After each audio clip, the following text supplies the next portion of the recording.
Bueno, ahora vamos a trabajar con el mail de la clasificación de proteínas, que son 5 transparencias. No sé qué ha pasado cuando las adjunté. Van a empezar desde las 5 a retroceder. De esa manera voy a explicar.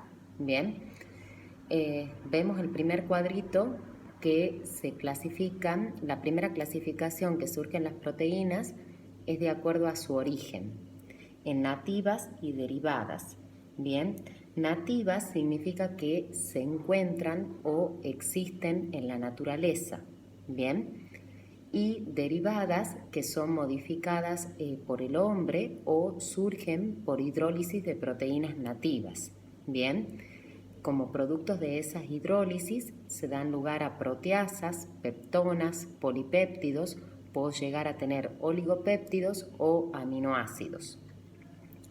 A su vez, las proteínas nativas van a dividirse o subdividirse en dos: las simples y las conjugadas. Las proteínas simples también se llaman holoproteínas, significa que están formadas solamente por aminoácidos. Bien, y estas proteínas simples tienen una subclasificación o subdivisión en base a la solubilidad. Bien, como yo les he puesto, le he hecho como un cuadrito. Las albúminas, que son fácilmente solubles en agua, las globulinas, solubles en soluciones salinas débiles. Después tenemos las protaminas, que son solubles en aguas, las prolaminas en soluciones alcohólicas, o sea, en alcohol. También tenemos las histonas y las gluteninas, que son solubles en soluciones ácidas, y las escleroproteínas, que son prácticamente insolubles. Bien, y después tenemos las proteínas conjugadas, también llamadas heteroproteínas. Significa que no solamente están formadas por aminoácidos, sino que tienen una parte o una fracción que es de naturaleza no proteica, que se llama grupo prostético. Bien,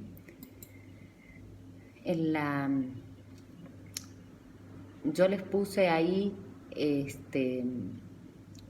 una pregunta de examen, bien, para que más o menos la piensen y me la digan después. En la tercera transparencia también una pregunta de examen, que hagan verdadero y falso para ver qué responden. Sigamos con las proteínas conjugadas. Vamos a hacer un cuadrito donde yo me focalizo en cómo se llama ese grupo prostético. Si ese grupo prostético es el fosfato, significa que las proteínas esas se llaman fosfoproteínas. Les pongo también ejemplos: la caseína, que es la proteína de la leche. Si ese grupo prostético es ácido nucleico, bien, se llaman núcleos proteínas. Ejemplos son los virus. Si tenemos como grupo prostético un grupo que se llama hemo, tenemos las hemoproteínas. El ejemplo predominante es la hemoglobina. Y así sucesivamente, y lo terminan de copiar al cuadrito.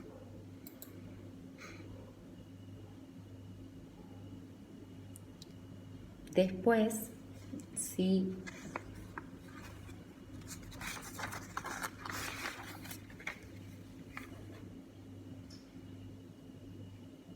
vamos a ver cómo otra clasificación que tienen las proteínas es de acuerdo a su función biológica. Bien, las principales por ahí son las enzimas. Bien, antes se decía que las enzimas, todas las enzimas eran proteínas. Bien, pero no todas las proteínas eran enzimas, hasta que en el año más o menos 2002 se descubrió una proteína que tenía ácido nucleico, que se llaman ribosinas. Bien, entonces caducó ese dicho que todas las enzimas son proteínas. O sea, pero hay una generalidad que el 99% o la mayoría de las enzimas son proteínas. Las enzimas son los catalizadores biológicos, ¿bien? Una de las proteínas más importantes porque participan tanto en vías anabólicas como catabólicas. Después tenemos proteínas de reserva que aseguran la supervivencia de algún ser vivo. Las proteínas de transporte, me está diciendo la definición, transportan alguna sustancia indispensable para la vida. Un ejemplo sería la hemoglobina, que transporta el oxígeno.